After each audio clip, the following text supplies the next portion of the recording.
Welcome to the Division III May webinar. I'm Allie Spungen, and I'm also joined by my fellow Division III teammates Eric Hartung and Louise McCleary. Today you will be hearing the latest updates from the most recent Division III SAAC, Management, and President's Council meetings. On today's agenda, first, you'll hear from Student Athlete Advisory Committee updates about D3 SAAC's working groups and the student athlete representation per the new NCAA Constitution. Then you will hear Management Council updates and actions surrounding the Division III membership survey, Division III Advisory Council, the Sports Science Institute updates, as well as the NCAA campus sexual violence policy and stunt. And our last section will cover the President's Council updates and actions surrounding the representative to the Board of Governors per the NCAA Constitution, the Division III philosophy statement, and the referral of Proposal 22-3. So first up are our 2021-22 Division III SAAC working groups. They have been very active this year. Our mental and physical health working group is very excited for their third annual mental health social media campaign that's taking place this week. The theme is Better Me, Better We, Better D3. The campaign is going on currently, so follow along using the hashtag self-love is not selfish to emphasize the theme for student athletes to share ways they prioritize their self-care on campus. So follow along with D3 SAAC on Twitter and Instagram this week. Next up is our Special Olympics working group.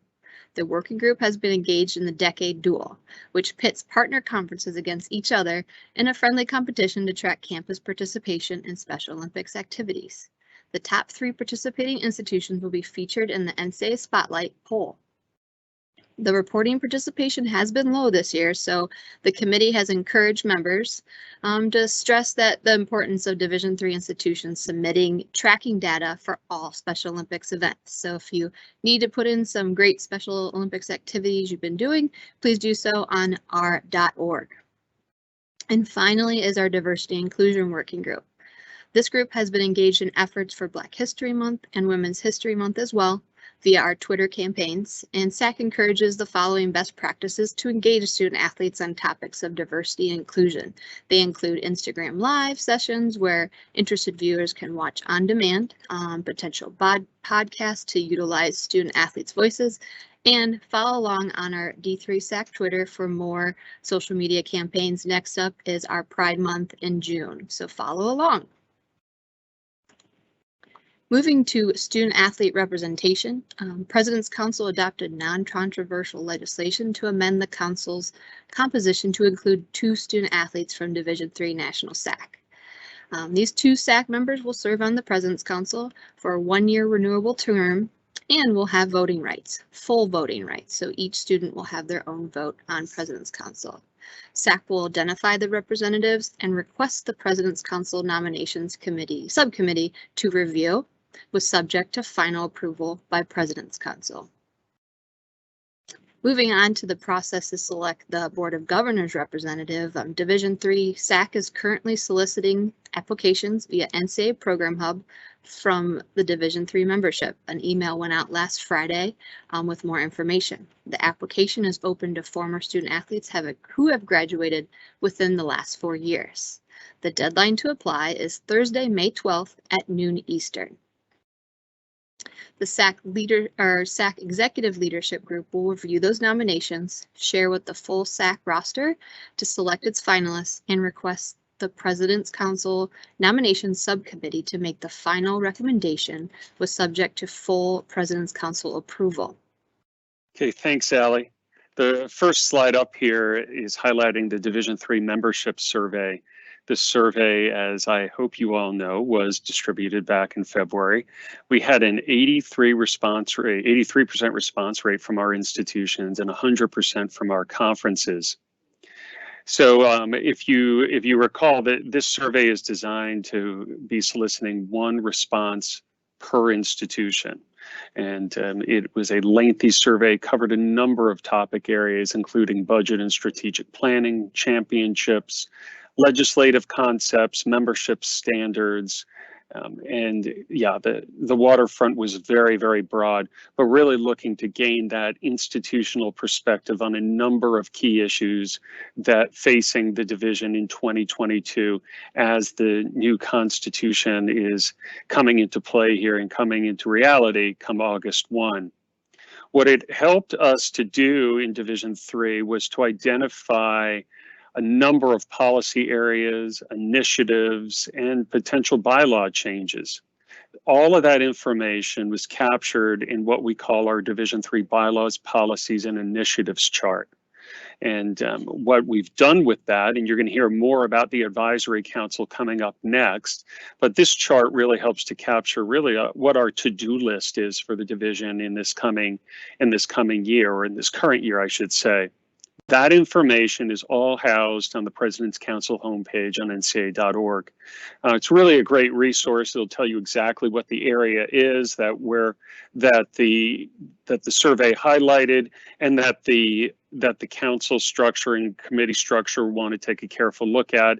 It also gives great information for the membership to see how these issues are moving through the structure. Keep in mind what our timeline is here. We have our survey feedback. Our councils and our committees have already dug in on this and done a lot of really great work. That work continues. Some of this information, you just heard from Allie about two really important components with the student athlete representation on the President's Council and the Board of Governors. Those pieces may be done, but there's a lot more to do. There'll be some items that will be done by the 1st of August and others that will carry through the rest of the calendar year leading up to our 2023 convention, where there may be proposed legislative changes. The next thing I'd like to talk about is the advisory council. I gave you the big lead in on this one on our last slide. So this is a group that was formerly known as the Division 3 Constitution Advisory Council, and this was a group that was put together back in late 2021 as we moved through the development of the new constitution.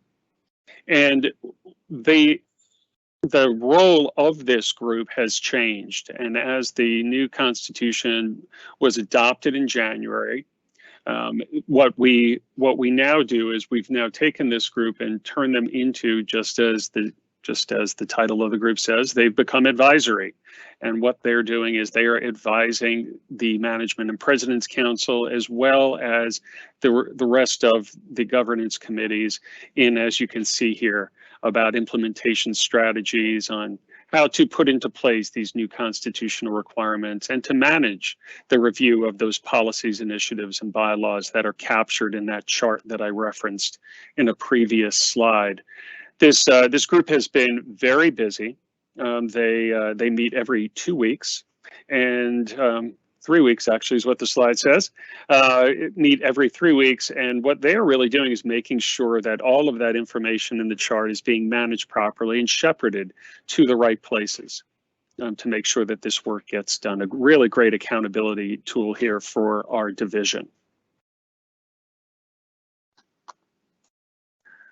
Little bit more on the advisory council, and what I'll do here is as I go through each, I can give you a bit of an update about each of these items to where we currently are for each. So the first one is that when it says the council, that actually means that the management council approved a new process to submit annual athletics finance reporting.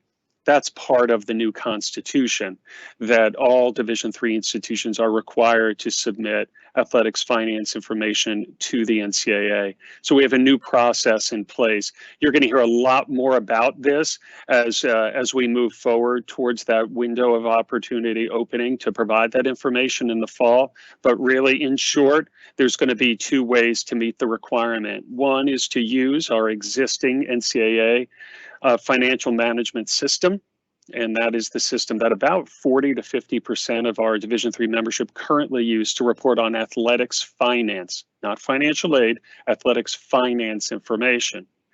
The other way to do this will be to provide an attestation to the NCAA, to Division III specifically, that athletics finance information has been reported via the EADA system.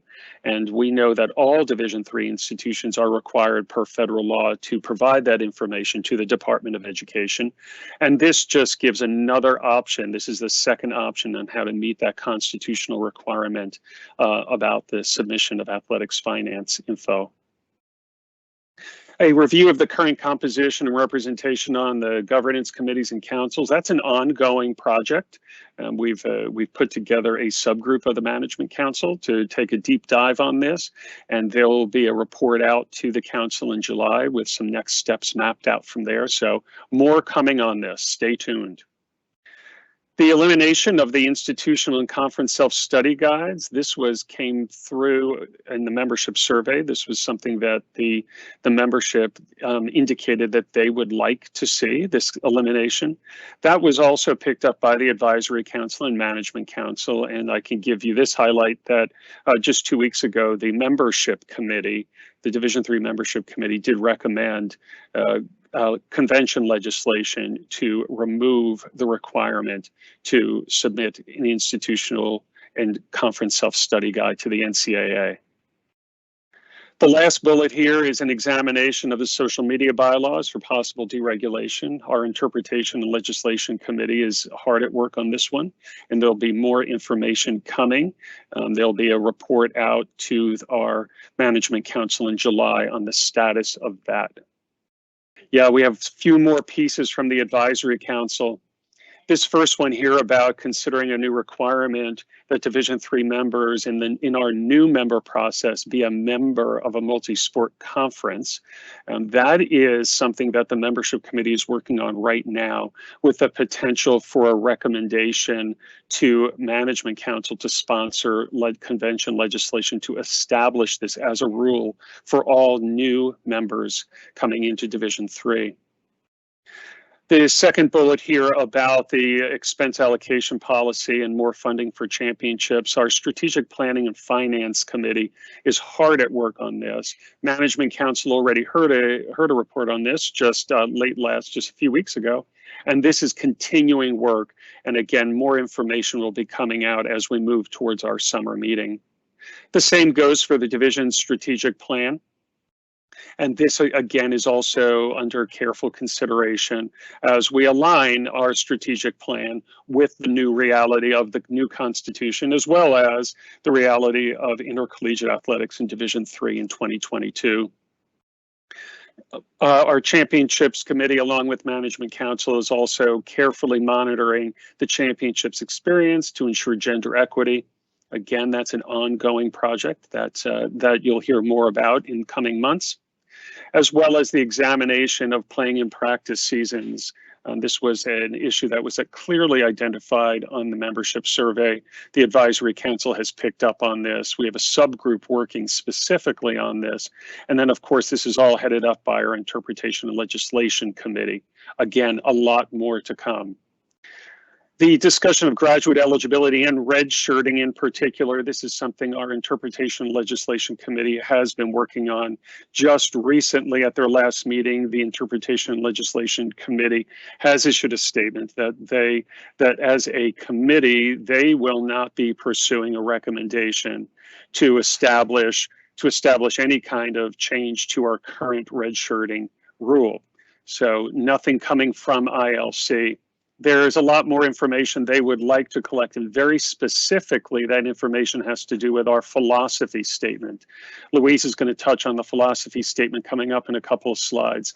But the ILC clearly said that we need to take a good look at our philosophy statement before we can make such a really a monumental change to Division III regulations in that area of concerning the use of a season of competition for eligibility. Our first question is, are there any Management Council members that serve on President's Council along with the 2 student athletes? And yes, there are 2 members of Management Council that serve in leadership positions. So our chair and vice chair do attend President's Council meetings. So next up, these 2 are for you, Eric. First question is, what aspects, if any, of the membership survey will be discussed at the 2023 convention? Yeah, I might need a little of an assist here from Louise on this and Allie. I know we've discussed a couple of things. What were they that that we said that we would tee up for our roundtables? Hi, everyone. Louise McCleary here. Eric, I think one item that may end up being on the 2023 convention for us to discuss is the Division III philosophy. And that's part of the very last update. I can give it now at the request of the Management Council as well as the Advisory Council. President's Council heard this request that we need to take a look at our current Division III philosophy, make sure it's still accurate for today. They have tasked our Strategic Planning and Finance Committee to oversee that review. So SPFC meets again in June. They will start that review. They'll check back in with President's Council in August. But what President's Council said was absolutely critical with this review was your feedback. What does the membership think about it? Where are you? And so we believe as we work through the fall and we continue to get membership feedback, the convention would be a natural place to have a deeper conversation around that topic. Otherwise, Allie, I may lean on you. I know you work with Convention Planning Subcommittee. If there are any other touch points back to the membership survey. And I'll just do a quick little plug. Right now, there is the 2023 convention survey link is out there. It was in this month's May monthly update. I encourage you to fill that out to help us decide what education sessions are included, what are our topics in the issues forum. So just as Louise said, on the possibility of discussing our Division III philosophy, talking about transgender student athlete policy. There's a variety of options in there from social media to our FAR. So I just encourage you to fill out that survey so we can use that with our convention planning subcommittee to provide you a great 2023 convention. And this last one is for me as liaison to the membership committee. I can answer this one. With the recommendation to eliminate ISSG, are schools required to submit one this year? And just 2 months ago, the membership committee extended the deadline for all institutions that are required to submit an ISSG in 2022. So that includes anyone in the 21-22 class, plus anyone in the 2021 class that had their deadline extended due to COVID. So no ISSGs required for any institution in 2022. The proposal that would be voted on in January would carry an immediate effective date. So if passed in January, then all institutions would be off the hook completely for ISSG submission. I'll pass it off to Louise. Thank you, Eric. I have the last couple of slides that I will cover for you. And for those of you that didn't know about the ISSG, you're now so happy. I still want you to focus in on the last few slides. I also want to say to anyone who's listening in, a huge thanks to the Advisory Council.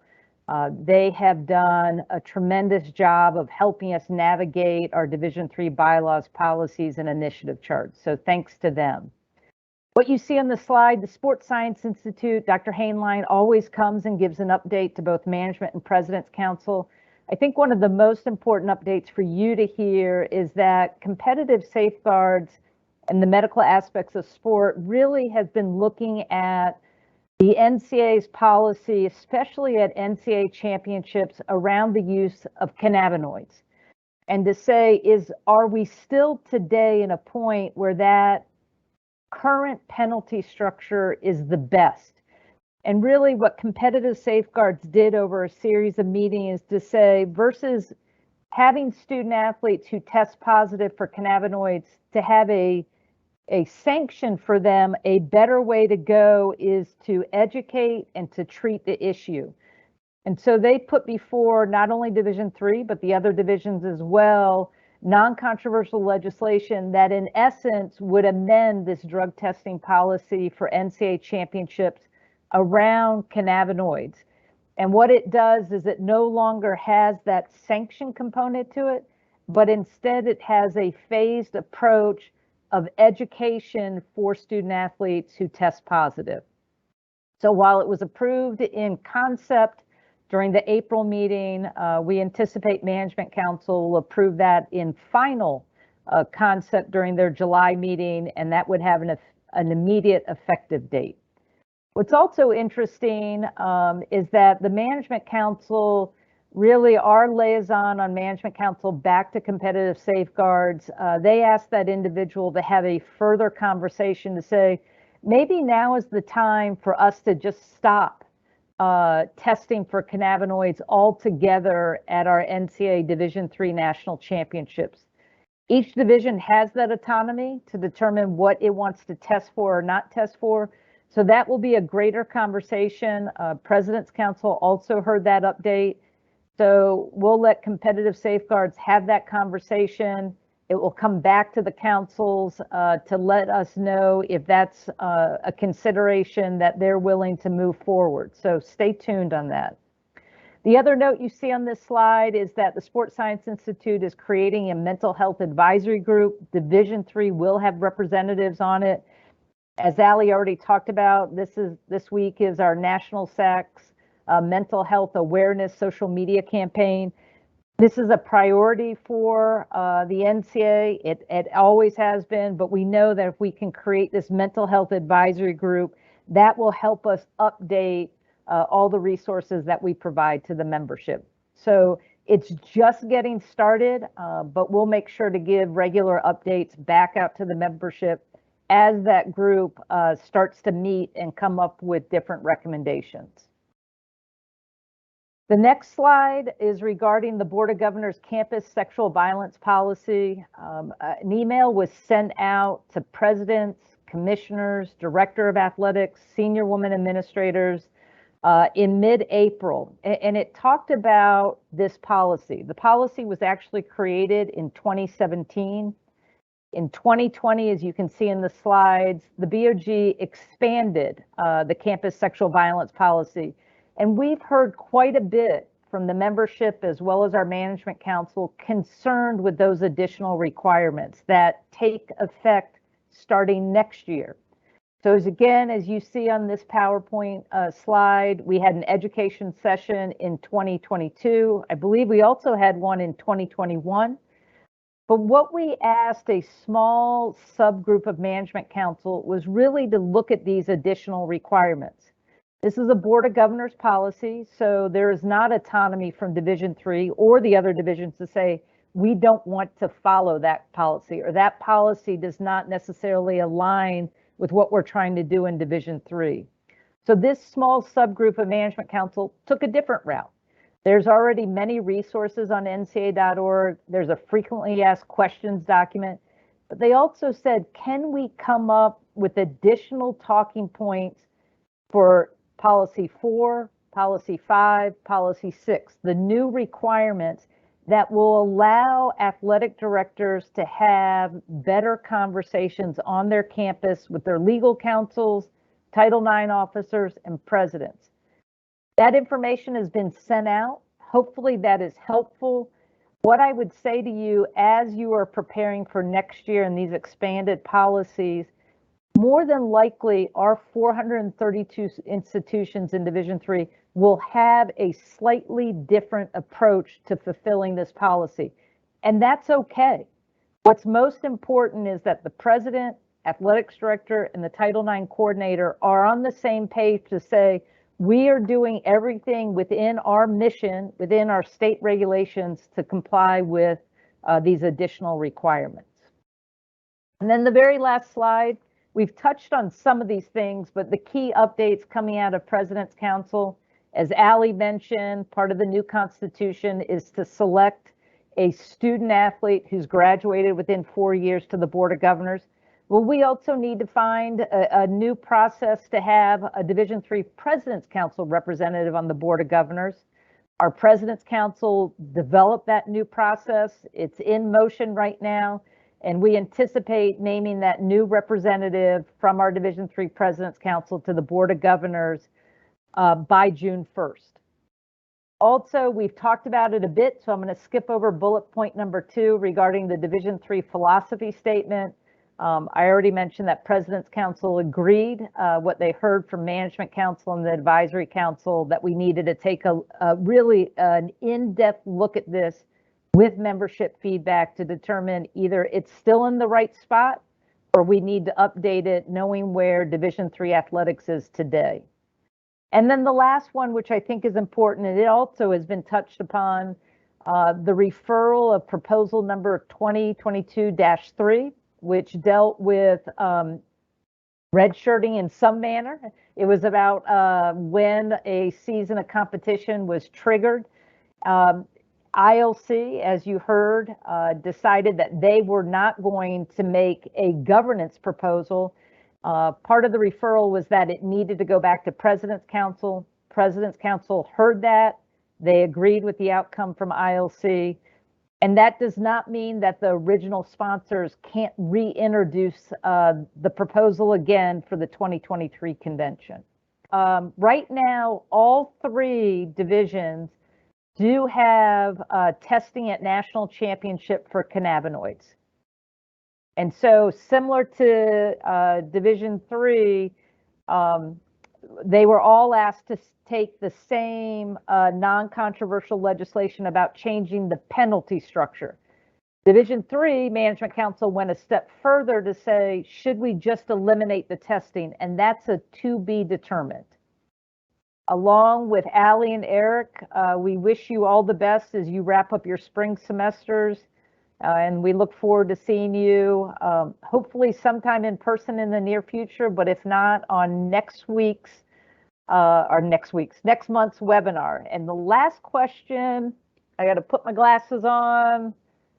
Has Management Council or President's Council discussed a moratorium on membership until we determine how we're moving forward and how big Division III should be? So I'm going to kick that to Eric, who is the primary liaison to the membership committee, because that's where the conversation more than likely would start. Yes, it would start with membership committee. This is a somewhat of a frequent refrain. I've been with the association for 20 years, and this is not the first time I've heard the use of the word moratorium. Just keep in mind what a moratorium is and what it isn't. Yes, our colleagues in Division I have used moratoriums. They are currently using a version of a moratorium in different ways. A moratorium is not a long-term solution in any way. A moratorium is a short-term solution given another set of circumstances. The membership committee does not believe at this point that a moratorium for Division III membership is necessary. We have a number of what we like to consider tools in our toolbox to manage the growth of the division. Keep in mind that it is legislated that there is a maximum number of institutions that can be in the new member process at any one time, and that's 12. We currently have 6. We will likely have 7 for 22-23. So we haven't even reached the limit there. We also have a per class limit of 4, and the most that we will have is 3 that are in this current class that would become active members, and we could possibly have 3 in our year 1 class for 22-23. So we have tools in place to manage that. Now, could Management Council or President's Council tell the membership committee to take a more careful look and do a deeper dive to consider this? Sure, they could. They have not done that yet. But again, these conversations have been ongoing within the membership committee and will continue. Thanks, Eric. There are no more questions. We are now past the hour officially. So thanks for joining. Take care. And as I said, I hope we all get to see each other soon. Thanks so much.